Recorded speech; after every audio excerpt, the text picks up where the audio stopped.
Say what you want about the 2026 Mariners, but don't question their ability to respond.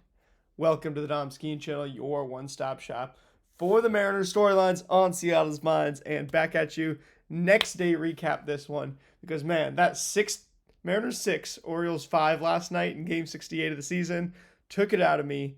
Make sure if you've been enjoying these, drop the subscribe button. You're going to get one of these videos on every single Mariners game that happens this season, all the way from spring training through the end of the postseason.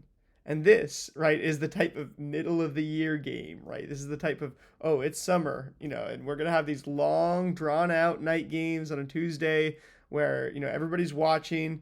I was actually up in Woodinville watching this one with one of my good friends and coworkers. Shout out to Cole Musgrove, Seahawks Wire editor in chief. So we are, we're up there watching this game, and we're just, back and forth and back and forth. And this game, I feel like you got to start, by looking at the game win probability. You look at all those dips and, those peaks and valleys, late in the game, a 10 in there, 10th inning. This thing goes to extra innings, but the Mariners righties are the ones that end up getting, they carry the load. They win this game for you, and they deserve some respect, honestly, some credit, for doing so. You look at, the Mariners out hit the Orioles 11-8, win on expected batting average 287, 242, 45-point difference, and then the 6-5 in extra innings. But got to start out this game also, by looking at the box score because, it's just full of stats recorded. You've got, 3 substitutions, almost a full bench emptied by the Orioles. You've got Dom Canzone, pinch hitting for Rob Snyder. Only time Rob Ruff is going to start a game this week, he goes 1 for 4. Let's not talk about that, though. Let's talk about Randy Arozarena, 3 for 5, the bomb, the 3 ribbies, as well as Mitch Garver, 1 for 4, the bomb, the 3 ribbies. 4 hard hits for Randy in this one. 3 for Julio, goes 1 for 5. 1 for Victor Robles, who goes 2 for 5 in that leadoff spot. Still got, some good-looking stats on the year, even though, hasn't played that much. You've got, Mitch Garver, for him to get that. I don't like to be an I told you so, so let me know in the comments if I am. If you're ever like, Dom, you're trying to do the I told you so thing. It's annoying. But with Mitch Garver, I have been saying for the last month, this guy's at-bats are great. Like, this guy's taking the at-bats that you want to see from your right-handed lefty mashers. He's walking like crazy early in the season. And he has power. Like, he's hitting the ball hard too. His hard hit rate and walk rate, every time, he does something, I'm just going to have to go look at it because it's beautiful. The xWOBA and the expected batting average are right around where they are. It is what it is. He's actually outperforming that, funny enough. But the average exit velo right at 90, funny too, because it's had that recent power surge. It's been a little bit higher. But, great average exit velo, great hard hit rate, hitting it hard. When he hits it, he's hitting it hard more than half the time, which means, that's like 90th percentile, right? So, you look at that and you're like either he's going to walk, and then you look at his walk rate near 100%. It was 100%. The more at bats he gets playing every day, obviously it normalizes down to a more reasonable number. But having the walk and hard hit rates and running the walk and hard hit rates that he does, it's like you just are going to be awesome. Especially, the chase rate's low, which means it's probably going to continue. Like, he's just not chasing at the pitches out of the zone that guys are trying to get him to strike out on. He is striking out a lot, but he's striking out because, with Mitch Garver, and I've said this dating back to last year, he's a timing guy. It's about the timing on the pitches. He's swinging in the right spot a majority of the time, actually, it feels like. It's more not, less about the spots, where, less chase, and it's more about the timing, where sometimes his bat is way too fast. Sometimes it's like a little bit slow. He still has quite a bit of bat speed too for a 35-year-old catcher. Like, got to give some credit to Mitch Garver where it's due. I think he's only one of like 10 or 15 players from the state of New Mexico too. So shout out to Mitch Garver, deserved that. And then Randy. Randy's just moved to DH this week before this game, and Randy's going to the All-Star game. You look at this, right? Randy's base. I know people have been upset. They see the picks where it's like, oh, that's an avoidable mistake. or like, getting picked off, getting halfway to second base and coming back to first and getting back picked. Like your 99th percentile base running run value, if you're creating havoc on the base paths and you're making it really hard and uncomfortable for opposing pitchers, and it comes with, at the cost of a mistake once in a while, in the middle of June, I say absolutely do it. If it's game 5 of the ALCS, we'll have a different conversation. Game 7 of the ALCS, we'll have a different conversation. But when it's mid-June, game 68, and you're trying to, get hot, stay hot, keep the team, in the winning direction for the first time in a long time, I think it's that's what you want, is for Randy to be causing havoc on the base paths. So shout out to Mitch and Randy. Rob Refsnyder also checks in with a hit, so he is starting to show some signs of life. Now, I do think it's going to have to get higher than 138, obviously. It hasn't been good versus lefties or righties, whatever, right? But in June, so he's he's hitting 250 in June, trying to find something, right? He's lost 12 at bats. It's a good 3 games worth. You're getting a couple hits, and he's only another hit away from being 333. So there's a good chance that he does better than that. And May, the 105 in May is what really killed him. The zeros in March is like, okay, whatever. The 172 in April, it's like there's plenty to defend here. There's 2 homers. The 44 at bats, 38 at bats, 44 plate appearances in May of 18 strikeouts. Where I have to be honest, like I've kind of been going through this just like, oh, he's gonna figure it out. Keep betting on him figuring it out. I can't sit here and tell you like mechanically what he's gonna do to figure it out. I'm gonna need to dive deeper into this stuff. You can kind of tell that it bothers me. It bothers other people that this guy has been on the team for this long without producing. But it bothers me that we get this guy who is a great guy to get, and that he doesn't produce. And what can we do to make it happen?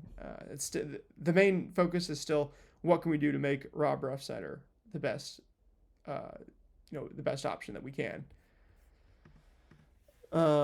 So I'm not even going to try to focus on that when the Mariners are riding high on the 6-5 victory. Ryan Bliss, though, 3 hard hits for Ryan Bliss. He's taking long at-bats. He finished off an 11-pitch at-bat with a single yesterday. And look at that. The stats were skewing one direction, right? That's 3 games now he's appeared in, I believe. 10 at-bats, 8 at-bats, 10 plate appearances. The 92.2 average exit velo in the early going. He's hitting the ball hard. That's where his single was yesterday. The hard hit is way up, because obviously really low amount of stats to go off of in the sweet spot. And by the way, the lineup for today should be coming out as I record this. It's less than 2 minutes, or 2 hours till the game. So that lineup's going to be coming out. I do got to talk about Logan Gilbert, though, because he was kind of an Iron Man in this one. 105, an elastic arm, a rubber arm, we'll say. 105 pitches, 6 innings of 1-run ball, 5 strikeouts to 2 walks, and just 3 hits. 7 hard hits. On the 105 pitches, you'll take what you can get, especially because Trevor Rogers on the other side, was about to get out of here with, he was a pitch to Mitch Garver away from being 6 innings of scoreless ball against the Mariners. But Mitch Garver deposits that pitch into the seats and it knocks Trevor Rogers out of there. Where he's through 5 2/3 innings, no earned runs. He's ready for that quality start, and Mitch Garver ruins it.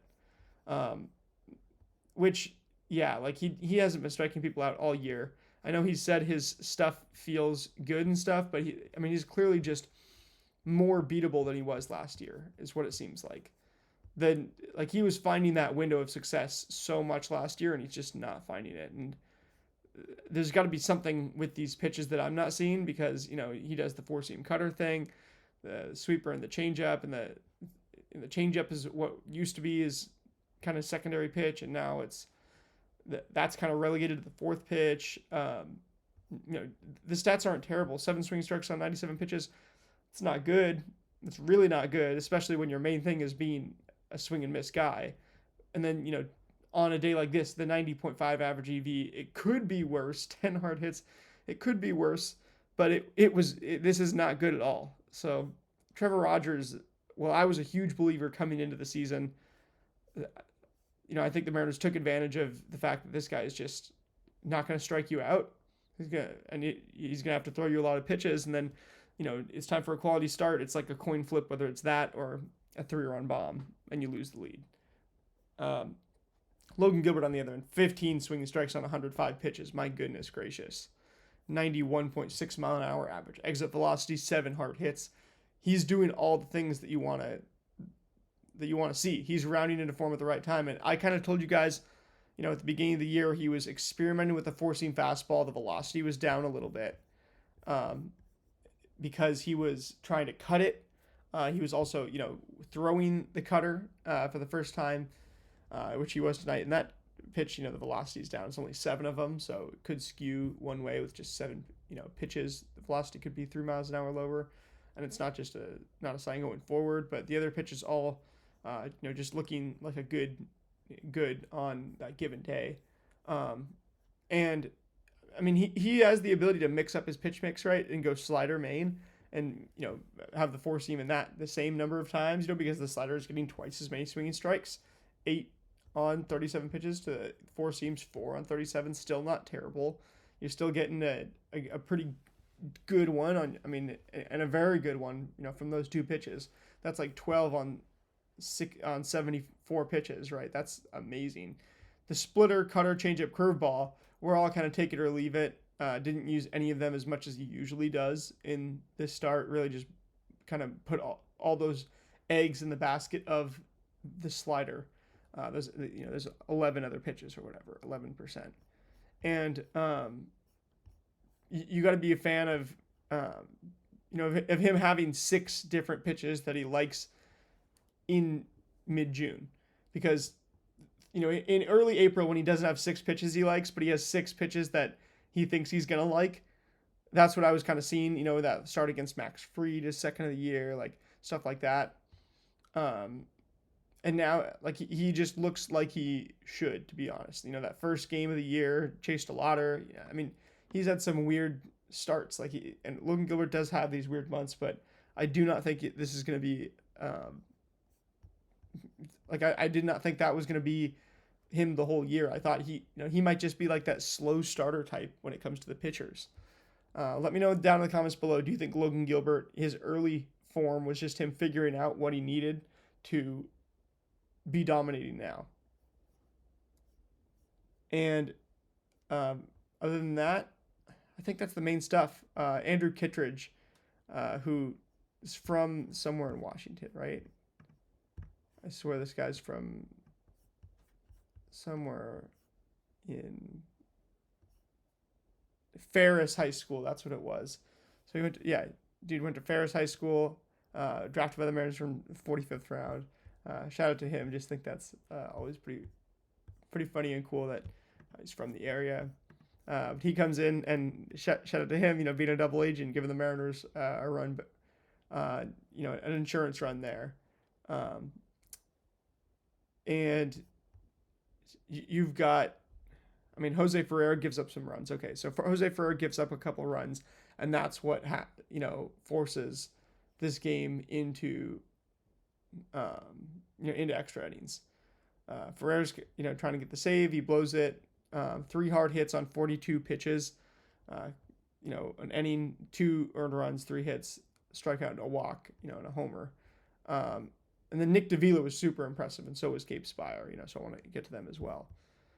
Those are going to be, we'll wrap up after we get to those guys, because this game's going to be coming soon anyway.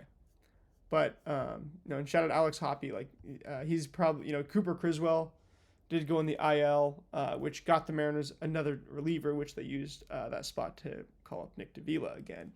We're going to talk about him in a second, because he was excellent last night. But Alex Hoppe, 1 swing strike, 9 pitches, 86.6 mile an hour average EV. Everything looks pretty swimming here. He might get sent down to the minors to work on stuff, because I think he has a higher ceiling, but he's holding up the floor right now to some extent. Gabe Spire, looking as he should. He's really rounding into the form. Like World Baseball Classic, you kept giving up homers. Spring training, not the best for him. Even the playoffs last year, Kerry Carpenter and all that. But 3 swinging strikes on 12 pitches and 89-mile-an-hour average exit velocity is exactly what you want from him as your contract killer lefty. And then Jose Ferrer is more than just your contract killer lefty. He has a different role entirely, which is, sometimes we're going to need you to pitch the 9th inning. Sometimes, you are, the contract killer when we need you to be, but you're also he's like the assassin. It might be Jose Ferrer's the assassin, Gabe Spire's the contract killer. Those are the two kind of nicknames that we let me know what you think of the Jose Assassin Ferrer instead of Jose A in the middle for assassin, because that's what he is. He's like, hey, we need you to go hunt this guy. Basically, it's this specific guy. We need you to take care of him, knock him out of here. And Ferrer's like, no problem, shut him down. You will not live to see daylight. And 42 pitches is a lot for him, and just 2 swinging strikes might be a little bit worrisome, but it's like maybe he was just pitching to contact in this one. 62% zone rate is pretty high, right? And then just a 64% strike rate. It's like, so they were trying to get him out of the zone, I think, but he wasn't doing it. He was just staying buckled in the zone, and still gets the average exit velocity of 88.4 miles an hour. Great shape there, despite throwing sinkers 70% in the zone, which is exactly what he does. He throws the sinker 70% in the zone and says, I'm throwing fastballs in the middle of the zone, 2-seam fastballs in the middle of the zone. Now I'd like you to try to hit it. And it's a unique pitch, the way that hitters struggle to hit it so much. The changeup also good for him, gets to throw 8 of those and gets allows a hit, but bad average exit velocity on that one. So or good from his part, to prevent it. So a little bit unlucky for Ferrer. But then Nick Davila, this is who we got to take another minute to talk about, because Nick Davila right here, 14 pitches, 2 swinging strikes, 84.2 mile an hour average exit velocity. But this is the guy that if you watch the game, you see, Mitch Garver, just letting it out after hitting that 3-run bomb. You see Randy Arozarena being himself, obviously. And then you see Nick Davila. When it comes down to it, Mariners need to shut this game down. They call on him. He's the guy. He's who they have. He's who they got. He's who they need. And he comes in there, and he was just showing this like Fernando Cruz level of intensity. It was something that I haven't seen from a Mariners pitcher in a while. He's like just absolute, just going crazy. After the win, he's just slamming, his chest and super hyped up. So that I love seeing how much it meant to Nick Davila last night, and I hope it means that much to somebody else tonight who's just gonna go out there and make a play that changes the game, that wins the game, and it's going to mean as much to them as it did to Nick Davila. Because remember, as long as you go 1-0 every pitch, stay stoic, and give all glory to God, you can't lose. I'll be back again with the pregame today and the postgame. See you guys then. Go Ems.